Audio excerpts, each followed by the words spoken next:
Rebonjour, Xavier Jaffré, journaliste d'investigation. 58 ans, voilà, je suis en ce moment rue du Château des Rentiers à Paris.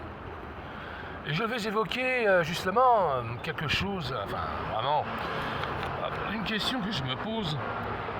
Quel est le pouvoir des communistes en matière de police et de surveillance en France? C'est une question qui mérite justement une réflexion car effectivement les communistes et la CGT ont décidé que devaient être installés dans le métro parisien et le RER et ainsi que la SNCF donc des caméras à reconnaissance faciale, et cela remonte à bien des années, 15 ans, 20 ans en arrière. La reconnaissance faciale ne date pas d'aujourd'hui, elle est très ancienne, ça fait au moins 25 ans que c'est en projet, enfin c'est plus qu'un projet, c'était déjà en mode bêta si j'ose dire, on faisait des tests déjà. Et donc j'ai commencé à être emmerdé par ces gens-là. Bon, je suis très mal vu par le personnel de la RATP, il faut le savoir. Ils sont tous la CGT, tous communistes. Bref, ils me détestent parce que pour eux, je ne sais pas ce qu'ils ont en tête. Bon, la plupart c'est des crétins, c'est des gros lourdeaux.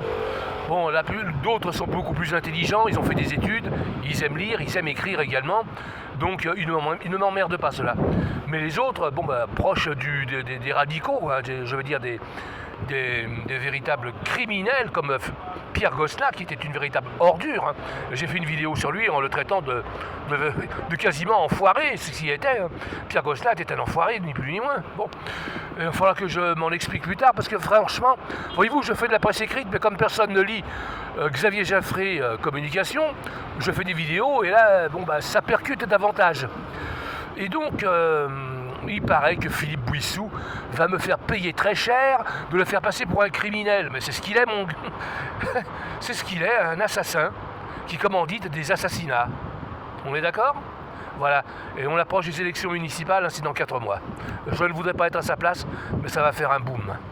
Et il aura des problèmes, et j'espère que la police, la vraie, viendra le chercher à domicile ou à la mairie. Et que toutes les chaînes de télévision à grande écoute soit là pour assister à son arrestation.